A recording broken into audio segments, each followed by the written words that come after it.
to this the first press conference of the day. Now we are going to start. Remember, if you have a question, please raise your hand, or here in the room, we are going to call on you. So thank you guys for being here. Welcome to Champions 2025, and we are going to start right now with Sierra. Yes, hello, Sierra Urzobi, freelance esports commentator in North America. My question goes over to Benji Fishy. The last few months have been a roller coaster from going out of Masters 02 to lifting an international between season trophy. How have those hardships and team victories tested you all and prepared you all for VCT champs and a run to another grand finals, hopefully? I think our team's been through a lot since we've been together. I mean, from last year as well, I think we learned a lot, and this year, I think we just carry on learning. But at the end of the day, this is a new tournament with similar teams to people we've played against in the past. But, you know, teams change, we've changed. And yeah, I think we're just taking it one tournament at a time. You can't kind of, just because we won EWC doesn't mean that we're going to do great at champs. So yeah, I think we're just doing our best to focus on this tournament. Perfect. Thank you and good luck. Thank you. Thank you. Next question goes to Pedro. Hello, guys. Can you hear me? Yes. Perfect. Thank you very much for the confirmation.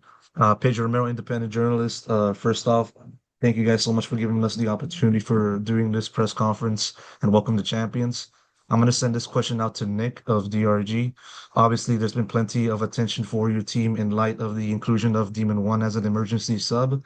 And so what I want to ask you is, how has the inclusion been like, the addition been like for yourself and the rest of the team? From your point of view, what has been, if any, the biggest adjustments that the team had to make?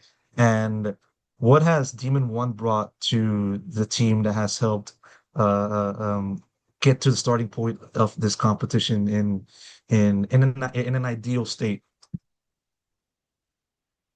这个问题要给到 Nick， 因为最近大家也是非常关注你们队内 Demon 1加入的这个情况嘛。那从你的角度来说，你觉得 Demon 1的加入对于你，包括对于其他队友来说带来最大的改变是什么？以及你觉得 Demon 1的加入帮助你们，从哪些方面帮助你们来达到你们想达到的理想的状态了呢？因为我们是因为 Vocatio 的签证，所以要找了一个选手来帮我们去打比赛嘛。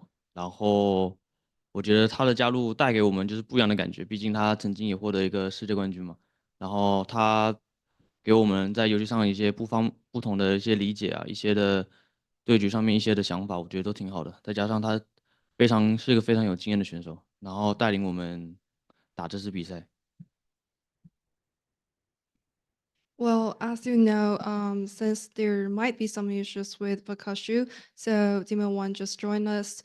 He brought us really like different feelings, like what Vakashu has brought to us. And I think this might be Demon 1 was once the world champion, so that his comprehension on the game, on the content, and some of his thoughts were really awesome. And I always believe that he could lead us like in this tournament based on his experience before. Thank you. Thank you. Next question goes to Rabia. Hey everyone, this is Rabia from Esports Insider. My question goes to Valyn. It's actually a two-part question. First is, multiple Valorant orgs have left the scene, and yesterday Shopify and Rebellion disbanded the roster as well. As an IGL of an Ascension team, it is a constant pressure to perform well, to extend your stay in VCT, which you guys did succeed in. Congratulations on that. But how did you manage those expectations and pressure throughout your stay here in the International League? Yeah, being the Ascension team, you know, we have that pressure of trying to make champions or be better than the other one to extend our spot. I think that pressure honestly helps us motivate us throughout the year. It's kind of like you always have that carrot on the stick in front of you, like you're always chasing something, and you can never get complacent, because if you do, then you're literally, your job's gone, you know, your team's gone. And I love my team so much, and so I made, it was a big goal for us to not let that happen. We have to make champs, we have to extend our stay. There's no other option. So I just think it's a motivating factor for us that made us get to this point. And from here, it's just the next motive is just to win champs. And I'm grateful to be here for next year as well. So excited. Good luck with that. A second part is Riot has announced that they are planning multiple changes to bridge that gap between tier 1 and tier 2.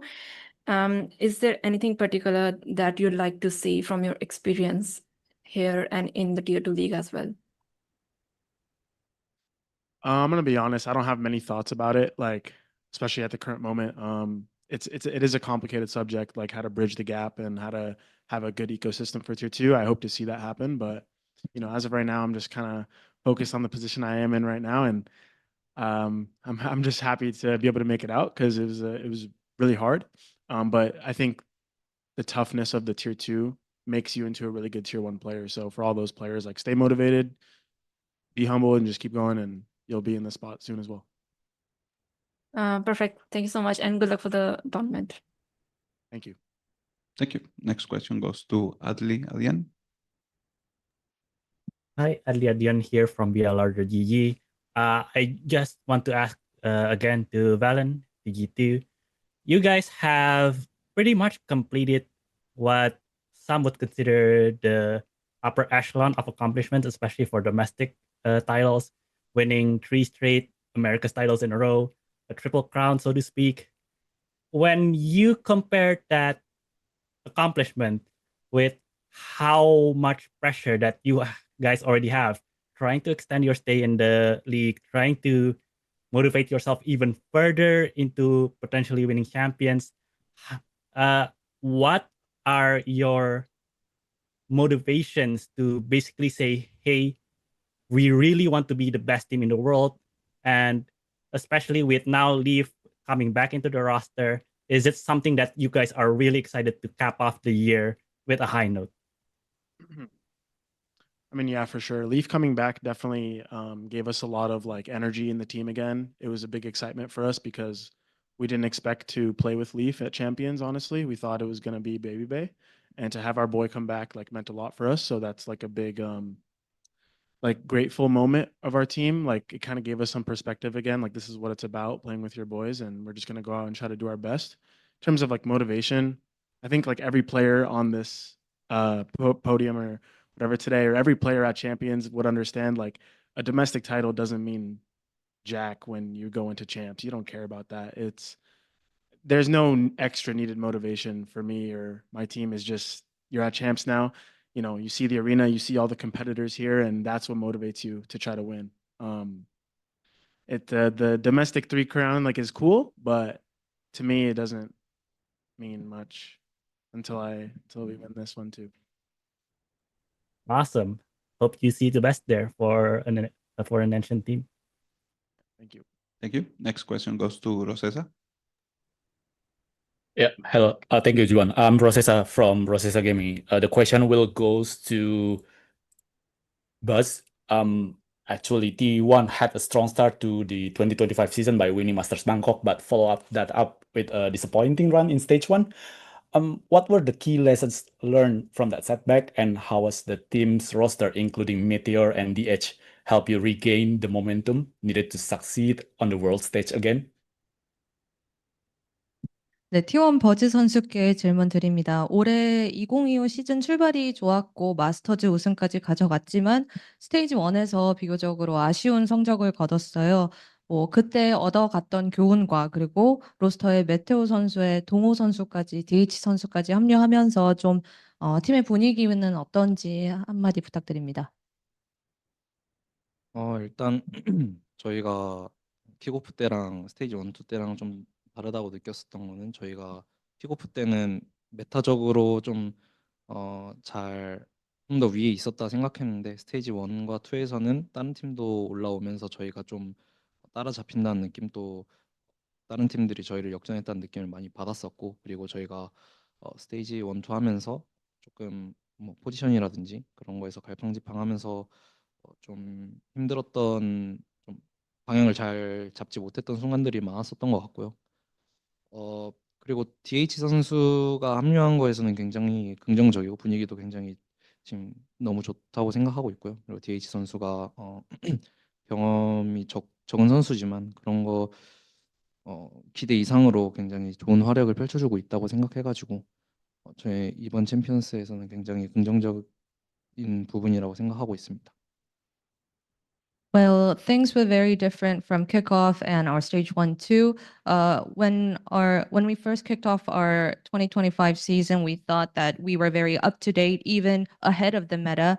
But as the stages went on, we felt other teams catching up to us, and sometimes we felt that we were a little bit behind as well. We weren't sure of our positions and weren't confident with the direction that the team wanted to go.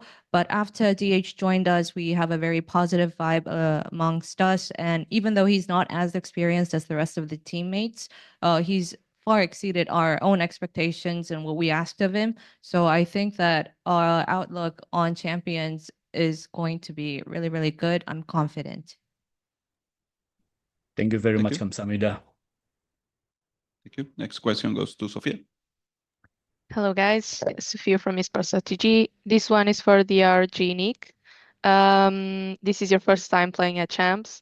How are you feeling and what are you most excited about? And also, how has been your adaptation to the city? 这个问题想问到 Nick，因为这是你第一次参加世界赛，那你觉得对于这次经历感受怎么样？有多激动呢？以及对于巴黎这座城市有什么特殊的印象吗？感受怎么样？第一次参加冠军赛的话，我觉得第一次来到巴黎嘛，然后我觉得这边的风情啊、食物都还挺不错的，然后赛场上的感觉也不错吧。然后我觉得各个选手都挺厉害的，对，就是训练赛都能学到很多东西。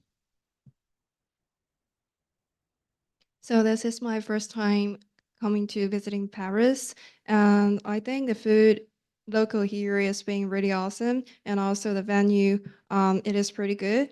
And for other players, I think players who came here to Champs Paris were quite solid, and I really learned a lot from them, from all the scrims I took in the past few days. Thank you so much and good luck.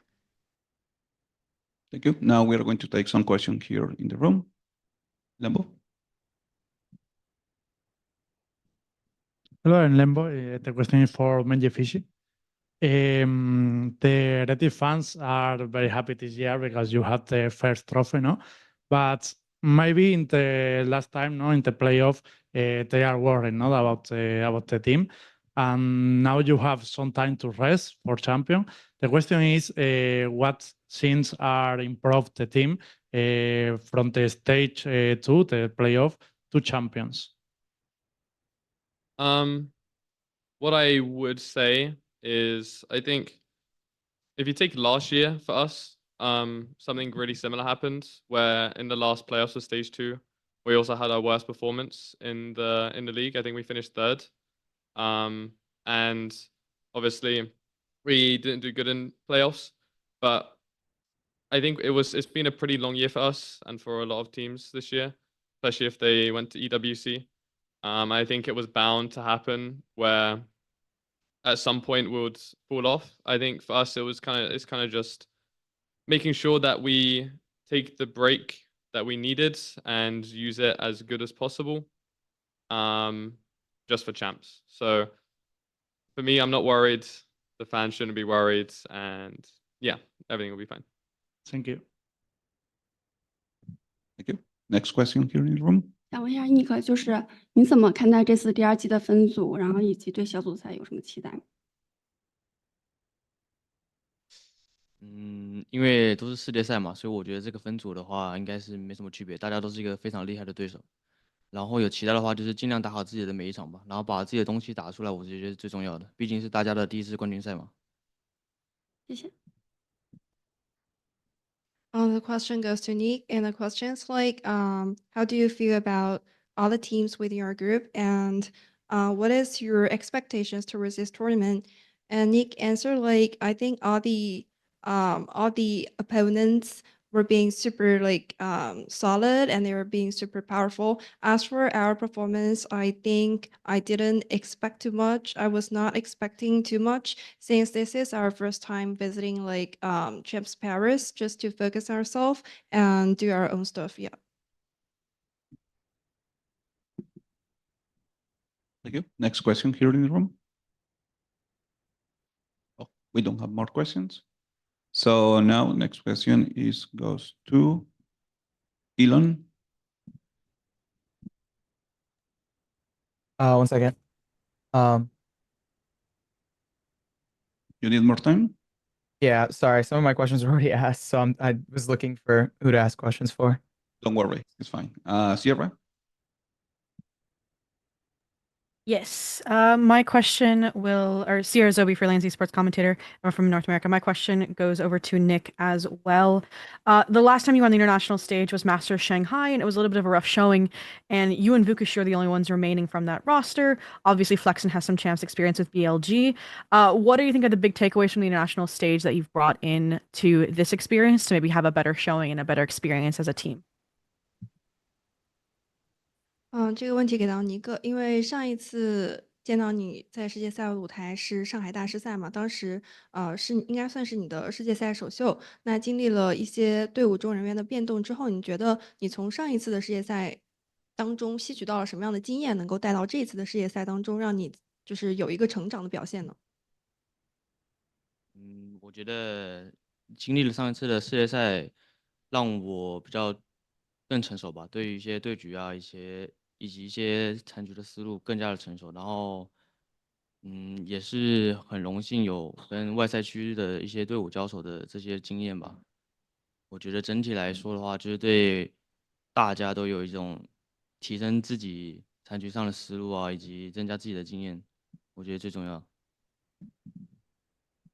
In general, I think that I have become more mature, and especially in dealing with all those clutches in the server, and also I feel quite honorable to be able to compete with all the solid teams from foreign regions, other regions in the VCT, and also I think what is the most important is that to keep enhancing ourselves to make sure that we are becoming better and better.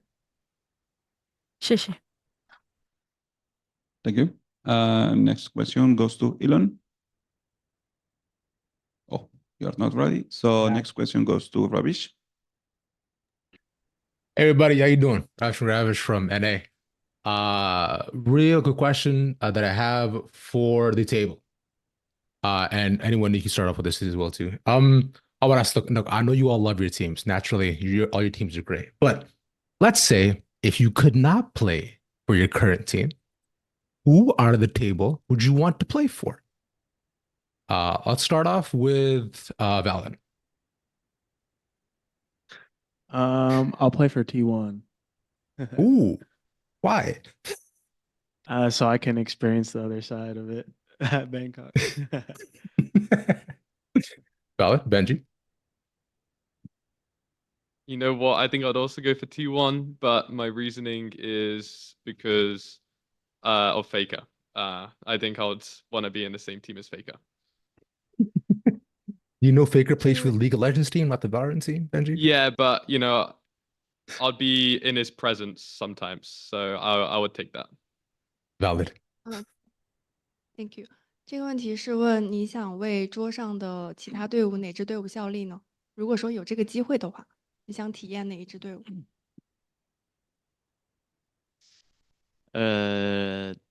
G2 吧，因为我很喜欢他们的选手那个 Trent， 我非常喜欢他，我很常看他的 POV 学习一些东西。 He's a big fan of Trent, and he used to watch Trent's pops a lot, learn a lot of things from him. 네. I'll let him know. 현재 팀을 너무 많이 사랑하는 건 알지만 지금 팀을 못한다면 어느 팀에서 뛰고 싶은지 질문이 왔는데 발린 선수가 방콕에서 반대편을 뛰면 어떤 느낌인지 자기는 T1에서 뛰고 싶다고 이야기를 해줬고요. 벤지 PC도 T1인데 페이커 선수 때문이라고 했거든요. 버지 선수는 어떻게 생각하시나요? 제 일자리가 좀 위험해질 수도 있겠네요. 전 일단 제가 다른 팀에서 뛴다면 저는 한번 G2에서 한번 해보고 싶습니다. 일단은 이번 시즌 꽤 긍정적인 시즌을 보내고 있는 팀이라고 생각하고 그리고 또 챔피언스 LA에서 게임했을 때 그 미국에서의 분위기나 그리고 또 보이스컴을 들었을 때 그 미국 NA 팀의 그 바이브 같은 것들이 너무 좋아 보이고 또 좋은 경험 개인적으로 선수로서 되게 좋은 경험이 될 것 같아서 G2를 고르겠습니다. Oh, I told him what Valyn and Benji said, and he said, "Oh, my job's on the line. Wow, I might lose my job soon." And BuZz picked out Valyn because you guys had a wonderful season, you had a wonderful run so far, and continue hopefully. And he said that he wants to join it G2 because the LA champs taught him that the NA voice comms and the general vibe would be an amazing opportunity for him as a player, that he would like to experience the energy, the vibe. Thank you. Oh yeah. Cool. Thanks, guys. Appreciate it. Cheers. Thank you. Now we have the last question goes to Razor. Hi, this is a question from the Valorant competitive community on Reddit to Benji Fishy. As one of the best Sentinel players in EMEA, how would you rate Chamber in the current meta? Is he a solo Sentinel, or do you need another Sentinel to maximize his potential? I think it's dependent on the map, to be honest. I think people are starting to pick up Chamber more. You're also seeing it like a little bit on Corrode. I think people on Corrode are still experimenting a little bit, but I think in EMEA it isn't used as much, but I can see it being used in a lot of different regions. I think it also depends on having a Chamber player in your team. I think a lot of teams also sometimes just don't have Chamber players, even though they have Sentinel players. So I think it's a good pick. It just depends on the players you have in your team and the map, to be honest. That's the way I see it. I think if you have a really strong Chamber player, I think it can be really good and hard to deal with. Thank you. Thank you. Thank you. So with this question, we conclude this press conference. Thank you for being here. Good luck in your matches, and thank you, guys. Thank you. Thank you.